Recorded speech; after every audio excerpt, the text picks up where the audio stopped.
They had no clue what I'd been tracking for years. But come morning, they'd know. My name is Paul Foster. I'm 24 years old, I live in Lancaster, Pennsylvania, and as of this morning, I'm done being the family mule. It started with a text from my old man, the kind that hits your chest before your eyes even register the words. Sold your guitar amp. Colleen needs a new laptop. Be grateful we put a roof over your head. I blinked at the screen. That amp wasn't just an amp. It was my baby. A 78 Fender Twin Reverb, bought off a retired bluesman who made me promise I'd never sell it unless I was starving. I worked night shifts for that thing, played countless gigs, and now it was gone, like trash he cleared off the porch. Before I could respond, another text came in. Also, you're paying her tuition, $5,500, due by Thursday. No hello. No asking, just a demand. I stared at it for a full minute, then typed back 2 words, ain't happening. 2 seconds later, his reply landed, then leave. That was it. No discussion, no bluffing either. I knew him, he meant it. By 8 p.m., I had packed everything I owned into my '04 Civic. The rest of my life, posters, books, and busted pedals fit into 3 garbage bags. Before I left, I stopped at the kitchen table and dropped a folder. Nothing dramatic, just a plain manila folder with one note on top. The truth, no more. Inside was 6 years' worth of records, bank transfers, PayPal screenshots, even a printed out Venmo history. Every favor they swore they'd pay back. Every time I covered a bill they forgot to mention. It wasn't about money anymore. It was about the years, the sacrifices, the silence. As I shut the front door behind me, I didn't feel angry. Not really. I felt free, like I was finally stepping into a life that didn't belong to them. I drove aimlessly for a while, watching the lights smear past the windshield. Thought about calling my buddy Miles. Didn't. Just drove. Somewhere around midnight, I parked at a gas station and slept with the seat reclined and my jacket over my face. I didn't cry. I didn't rage. I just replayed that last text, then leave. And I had. By morning, they'd open that folder, and for the first time in their lives, they'd see everything. Every lie, every theft, every time they called it help while stealing from me in plain sight. The kicker? Colleen wasn't just the spoiled favorite. She was a victim too. She just didn't know it yet. Back then, I was a senior at Millersville University. Took me 6 years to get there, bouncing between full-time work and night classes. I poured concrete all day with a crew out of York, then stocked shelves at the giant grocery store 5 nights a week. I slept maybe 4 hours a night and lived off gas station coffee and whatever leftovers I could sneak from home without raising suspicion. My folks said staying at home would help me save money. I believed that for a while.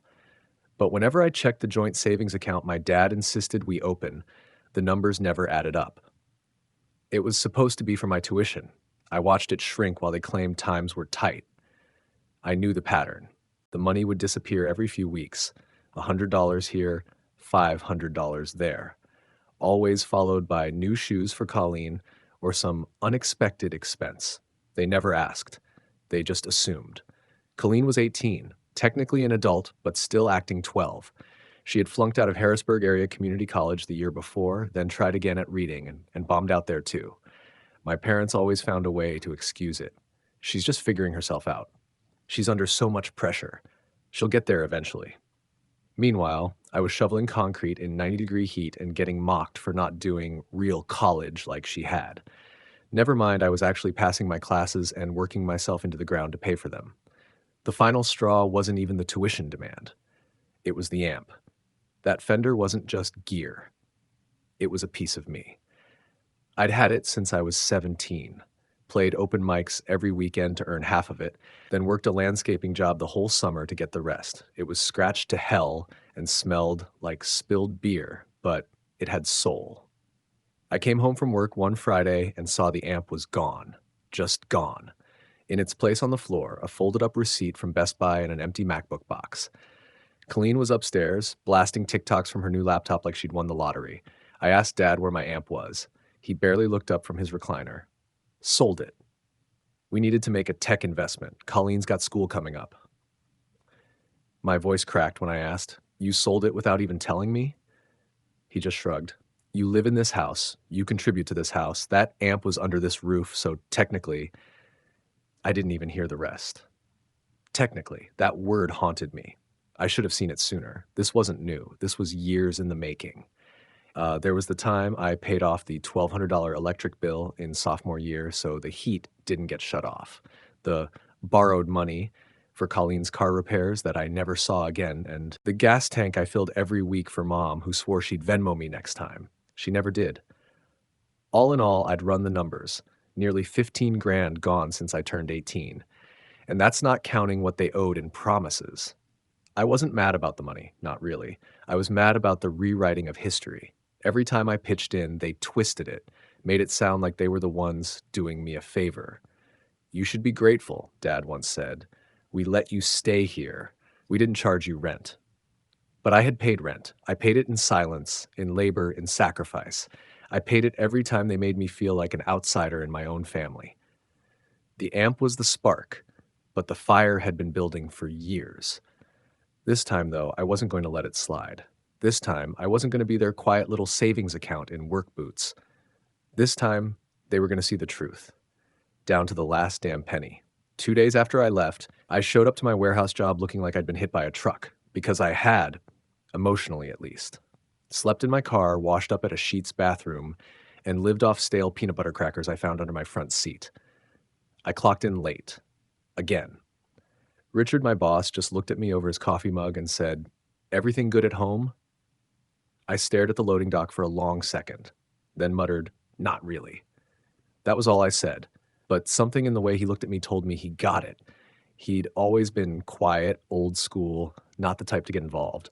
But that day, after our shift, he patted me on the shoulder and said, "If you need a place to land, I know someone." I nodded, thanked him, and said I'd figure it out. I didn't. By sundown, I was back in my Civic, trying to remember the last real meal I had. It was Tuesday. I remembered because Miles always kept his garage open late on Tuesdays. Miles had been my best friend since 6th grade. We used to trade snacks at lunch, then guitars in high school, then job leads when the real world kicked in. He owned a little auto shop on the edge of town and lived in the apartment above it. Nothing fancy, but it was his. I drove straight there. He opened the door before I even knocked.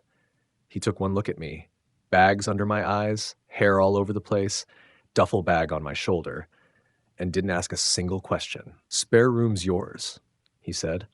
Just like that, I almost lost it right there in his doorway. Inside, he cracked 2 beers, handed me one, and sat down on the ripped couch. The place smelled like motor oil and leftover pizza. Felt more like home than anywhere I'd been in years.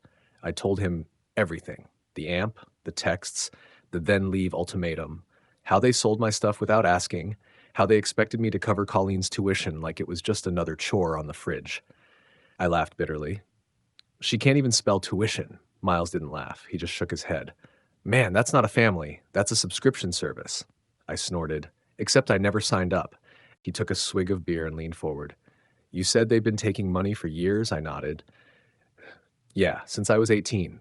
Started with a car payment, then some loan for Colleen's community college classes, then the electric bill. Always something." "You got records?" I paused. "Yeah, kinda." He raised an eyebrow. "Like what?" "I've got screenshots, Venmo history, old bank statements, some printed receipts. I kept stuff just in case." Miles smiled. Not a nice smile. A calculated one. "Good. Then we're going to hit them where it hurts." "What, you want me to sue my family?" He shook his head. "Not yet, but you're going to show them the truth. Every cent, every lie, every time they made you feel crazy for asking where your money went." I let out a shaky breath. "I don't know, man." "Paul," he said, looking me dead in the eye, "they already kicked you out. What more can they take?" He had a point. I'd lost my amp, my savings, my bed, but I still had the receipts, every line item, every transfer, every fake promise disguised as love. And with Miles by my side, I was done being their secret donor. I was about to become their biggest regret. Miles didn't waste time. Next morning, he handed me coffee and a yellow notepad. "We're building a case. Start listing everything." It felt weird, writing it all down. But once I started, it poured out. Every time they borrowed money. Every time they said, "We'll pay you back, promise." Every time I got stiffed. By noon, I'd scribbled out a 6-year timeline in angry, uneven handwriting. That night, I drove back to the old house, not to talk, just to retrieve my stash. See, I never trusted them with my documents. Too many things had gone missing in that house. So about a year ago, I started keeping all my records in an old green ammo box I hid behind the drywall in the garage. Left wall, behind the rake hooks. No one ever noticed. I parked down the block, waited for the porch light to go dark, then snuck in through the side gate. Inside the garage, it was freezing. I pulled back the drywall panel, and there it was, right where I left it, duct-taped shut, dusty, untouched. Inside, printed bank slips showing $3,200 in utility and rent payments, Venmo screenshots totaling $8,700, 2 emails from Mom asking for a little help this month that turned into hundreds, a printed invoice from my guitar shop showing the amp's value, $1,200, and then something I didn't expect, a letter, one I forgot I had. It was from Grandpa's attorney, dated 5 years ago. Mentioned a trust fund he set up for me and Colleen before he passed. Thing is, I'd asked my parents about that trust fund when I turned 18. They said it took a hit in the market, said there was nothing left. But the letter? It didn't say anything about it being gone. It said the fund would be held until we turned 21, unless otherwise withdrawn by the named trustees, which were my parents. My hands started to shake. I grabbed everything, shoved it into my backpack, and got the hell out of there. Back at Miles's, I stayed up all night typing, made a clean, bulletproof report. I labeled each transaction, added dates, totals, descriptions, every withdrawal, every request, every lie. The final tally, $3,200 in bills, $8,700 borrowed cash, $1,200 for the amp, $14,400 from the trust fund, if my math was right. Total owed to Paul Foster, $27,500. I titled the last page Summary of Financial Damages, slapped the total at the bottom, and added one line, Pay in full or see you in court. Next day, I printed the whole thing at the UPS store down the street, 62 pages in full color, hole punched and stapled. I slid it into a fresh folder, same kind I left on the kitchen table that night I left. On the cover, I just wrote, For Frank and Karen Foster, from your son who kept the receipts. We drove back to the house that night. Miles waited in the car, engine running. I walked up to the porch and left the folder on the same spot where Dad used to set the mail. No knock, no message, just walked away. By morning, my phone lit up like Vegas. 32 missed calls, 47 unread texts. The first was from Dad. What the hell is this? Then Mom, Paul, we need to talk. Call us. Now. Then Colleen, I didn't know. I swear, I didn't know. They had read it, and they finally understood. I wasn't bluffing. I was done. By 6:30 the next morning, my phone was a war zone. 32 missed calls, 47 unread messages, all from the people who used to ignore my existence unless they needed a bank transfer. Mom led with guilt. Paul, honey, we didn't mean for any of this to happen. Let's talk. Please. We love you. This is all a big misunderstanding. Dad came next. No sweetness in his tone. You're making a mistake, son. Take that garbage out of the folder and come home before this gets worse. You think you're so smart now, trying to tear your family apart over money? Then Colleen. Her messages were scattered, like she didn't know which side to take. Paul, what is all this?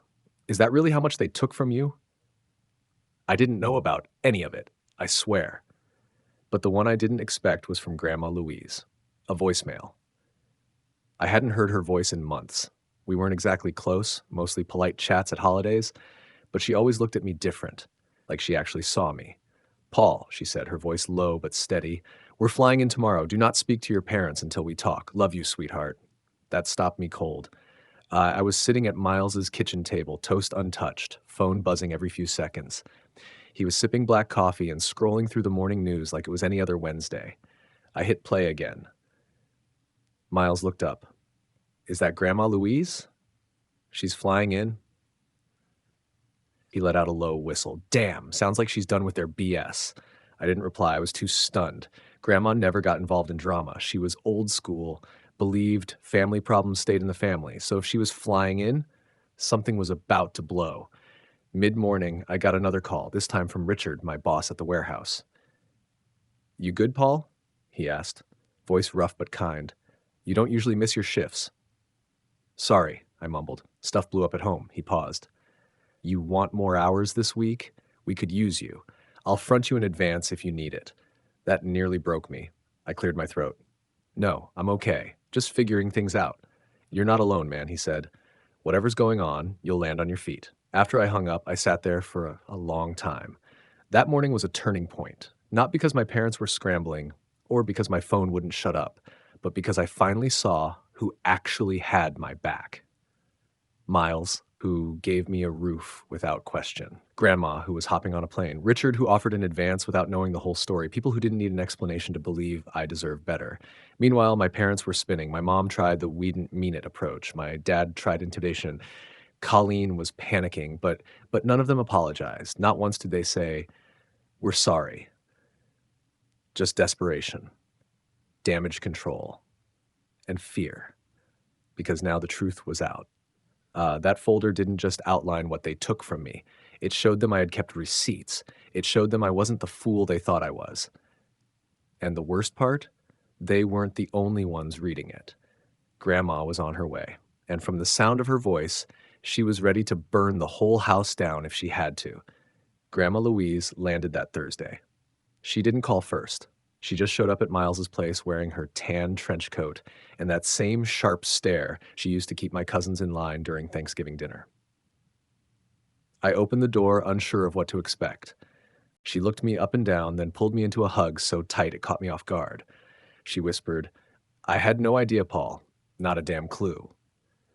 Behind her stood Aunt Linda, holding a manila envelope. "May we come in?" Grandma asked, like she wasn't already halfway inside. They sat at Miles's kitchen table, the same table where I'd sorted receipts and calculated betrayal like math homework. Linda slid the envelope across the table. "This is from Grandpa's estate lawyer." I opened it slowly, my hands suddenly cold. Inside were official-looking documents, trust disbursement records, fund statements, bank transactions. It didn't take long to see the headline. Colleen's tuition had been paid, weeks ago, from the trust fund. I looked up. "So I was never supposed to cover it?" Linda shook her head, jaw tight. "Frank used your share, said you were too scattered to handle your own finances. He rerouted the payments to cover Colleen's enrollment and a few other things." I flipped through the rest of the pages. Car payments, credit card bills, even a damn cruise deposit. "That money was mine," I said, my voice low. "It was," Grandma said, "and now we fix this." I swallowed hard, my throat burning. "They've been draining it since I was 21? She nodded. "And lying about it. Told me it was gone in the market crash, but that was never true. Your grandfather left instructions, 50% to you, 50 to Colleen. That was his final wish." I leaned back in the chair, brain spinning. "So all this time I thought I was broke, working double shifts, selling my stuff just to keep up." "You were," Linda said, "because they let you." That's when the knock came. Colleen. She stood there with puffy eyes and a nervous half smile. In her hand was a white envelope. "I didn't know, Paul," she said before I could speak. "About the trust, the amp, any of it." I didn't move. I just stared at her. She swallowed. I thought you were just being dramatic, but then I saw what you left." She held up the envelope. "It's $800 from savings and some shifts at the cafe. I know it's not much, but it's what I have." I took it slowly. "What about the laptop?" Her eyes dropped. "Can't return it." "But if I could," she trailed off, unsure. Then she looked me in the eye. "I'm sorry." I believed her. Not because I wanted to, but because she looked like someone who just realized her entire childhood was a script someone else wrote. A golden child who never knew her spotlight came at someone else's expense. Miles stood in the corner, arms crossed, watching everything. He didn't say a word, neither did Grandma, but I could see the fire in her eyes growing. Colleen took a shaky breath. "I'm not okay with what they did. To you, to me, any of it." I nodded. "Good, because it's not over yet." She sat down at the table next to Aunt Linda, and for the first time since this whole thing started, it didn't feel like me against the world. It felt like the truth was finally being heard. And Colleen, well, maybe she wasn't the enemy after all. Maybe she was just another casualty of the same lies. They came in hot. I was eating dinner on Miles's couch, burritos, nothing fancy, when the front door rattled like someone was trying to yank it off the hinges. Miles looked at me, then out the window. "Your folks," he muttered. "Of course." I stood up and opened the door just enough to see them on the porch. My dad was red-faced and breathing hard. My mom clutched her purse like she was holding on to her last ounce of control. And Colleen, to my surprise, was standing a few feet back, arms crossed, clearly not thrilled to be there. We need to talk, Dad barked. I didn't flinch. You're not welcome here. You're our son, Mom cried. You don't just get to shut us out. Miles stepped up behind me, calm, solid. You were warned. This is trespassing. You stay out of this, Dad snapped. Not a chance, Miles replied. Then he pulled out his phone. Want me to call the cops, or are you going to get in your car? That's when Aunt Linda's Subaru pulled up to the curb. She stepped out, holding a stack of documents and wearing a look I hadn't seen on her since she grounded me for sneaking a beer at a 4th of July barbecue, furious but composed. Frank, Karen, she said, walking up the steps. Go home. You've done enough. You're siding with him now? Dad scoffed. I'm siding with the truth, she said, and so is the law. He opened his mouth again, but before he could speak, a silver sedan pulled into the driveway. A man in a blazer stepped out holding a slim cardboard box. Delivery for Paul Foster, he said, looking around. I took the box. Inside, a stamped envelope from the county courthouse. Emergency hearing, Linda said before I could ask. Grandma filed a motion. She's having you removed as trustee. Dad turned pale. She can't do that. She can and she did, Linda snapped. And she's petitioning the court to pursue restitution for every cent misused, which, as of now, looks to be over $27,000. My mother gasped like someone had hit her. Colleen, still on the edge of the porch, finally spoke. You told me Paul was bitter, that he was exaggerating. She turned to them slowly. You lied to me. Sweetheart, we were just trying to, Mom started. To what? Colleen cut in. To keep the car? The credit cards? To make me believe I was getting help from Grandpa when it was really stolen from Paul? She looked at me. They always said you were the problem.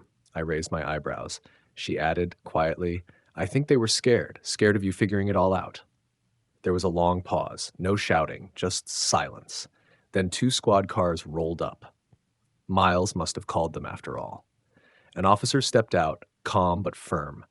We've had a report of trespassing and harassment. We're going to ask everyone not residing here to leave the property immediately. My parents hesitated, stunned. You can leave now, I said, or they can escort you. Dad looked like he might argue, then thought better of it. They left without another word.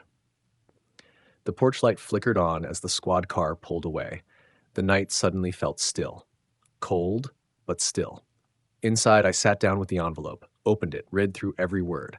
My name was on every page. As a claimant, a witness, and a plaintiff. This time, it wasn't just my word against theirs. It was official, and it was just the beginning. 2 weeks after the court papers were filed, Grandma Louise handed me a key. We were sitting in a quiet corner of a diner off Route 30. She pushed a small metal key across the table like it was a peace offering. It's yours, she said. Grandpa bought it years ago, hoping one of you grandkids would want it someday. I turned it over in my hand. What is it? A little house, she said. Fixer-upper. Needs work, but the bones are good. Just outside Quarryville. I blinked. Wait, you're giving me a house? She smiled. He always said you were the builder in the family. Looks like he was right. It didn't feel real until I pulled up the gravel driveway later that week. The place was small, just 1 story, sagging porch, chipped white siding, but it had potential. It felt like possibility. I spent the first few days scrubbing walls, ripping out stained carpet, and hauling out the trash left behind by the last tenants. Miles came by with tools and cold beer. Colleen showed up once with a borrowed shop vac and a bag of fast food. I heard this is what adults do, she said, setting the food down. Eat fries on floors that don't have baseboards. We sat in the middle of the empty living room and ate in silence. Then she looked around and said, I like it. It's honest. She'd started community college again, this time for early childhood education. Said she wanted to work with kids, help them feel seen. This is the first thing I chose for myself, she told me one night as we painted the kitchen. Not Mom, not Dad, just me. We weren't best friends. Not yet, but we were getting there. No more fake smiles, no more pretending everything was fine, just the truth. Finally. A couple weeks later, I landed a full-time job with a home renovation company out of York. The boss liked that I already knew how to handle myself on a job site and didn't flinch at hard work. By the second week, he bumped me up to lead apprentice. This kid doesn't complain, he told the team. He just gets it done. And that was me now, the guy who got it done. Not the guy who handed out money while being told he was selfish, Not the guy who stayed quiet while his life was picked apart by the people closest to him. I was building again, for real this time. One Saturday afternoon, Miles hosted a small backyard barbecue at the new place. Fold-out chairs, paper plates, one of those inflatable coolers shaped like a football. Aunt Linda brought potato salad and a new drill set. Grandma claimed her spot under the pop-up canopy like a queen holding court. Colleen helped with the grill, joking that the smoke made her smell more like us poor folks now. We all laughed. At one point, I looked around at the house behind me, at the people eating and talking and not asking me for anything. No drama, no lies, just people who respected me. I wasn't the screw-up. I wasn't the bitter son. I wasn't the invisible one. I was the anchor now. And I realized something in that moment. They had spent years calling me the problem. But here I was, owning a home, holding a job, fixing what they broke. Brick by brick, piece by piece. Turns out when you take your power back, you don't just survive. You build. I turned 25 on a quiet Sunday, the kind of day where the sun feels a little warmer and nobody's in a rush. I was in the backyard, halfway through repainting the shed, when I heard it. Music. Laughter. The shuffle of too many people trying to stay quiet. Then, surprise! I turned around, paintbrush in hand, and saw everyone. Miles, Aunt Linda, Grandma Louise in her signature sun hat, and even some of the crew from work. Colleen stood in the middle holding a cake with crooked candles and an even crookeder smile. "You're not the only one who can build something," she said. I laughed. Genuinely. "Did you all coordinate this?" Miles shrugged. "You never throw parties. Someone had to." The shed could wait. They'd brought burgers, music, even lawn games. I didn't realize how full the yard had gotten until I stood on the porch and looked out. These weren't just acquaintances. These were people who chose to show up. Late in the afternoon, Colleen pulled me aside. She handed me a small envelope. Her fingers trembled slightly. "It's not everything," she said, "but it's a start." Inside was a check. $5,500. I looked at her. "You serious?" She nodded. "That's what they told you to pay, right? For my tuition, I saved, worked doubles at the daycare, even sold that laptop." I blinked. "You sold it?" She smiled faintly. Didn't feel right keeping it. Figured I could get something secondhand and live like the rest of us. I didn't say anything for a second. Just slipped the check back into the envelope and held onto it like it was more than paper. Because it was. "It won't fix everything," she added quickly. "But I needed you to know I see it now. What they did, and I'm sorry." Before I could respond, Grandma raised her plastic cup from across the yard. "To Paul," she called out, loud and proud, "for holding the line when no one else would." Everyone raised a glass. I felt my throat tighten. After dinner, Ethan, my neighbor and now good friend, clinked his beer bottle with mine. Not bad for a guy who used to crash on a couch. I laughed. Not bad at all. As the sun dipped behind the house I'd rebuilt with my own hands, I sat on the porch and watched my new world in motion. Not everyone who tears away from their family ends up alone. Some of us rebuild, brick by brick, piece by piece. And sometimes, if we're lucky, the people who matter find their way back. Not because they're expected to, but because they choose to.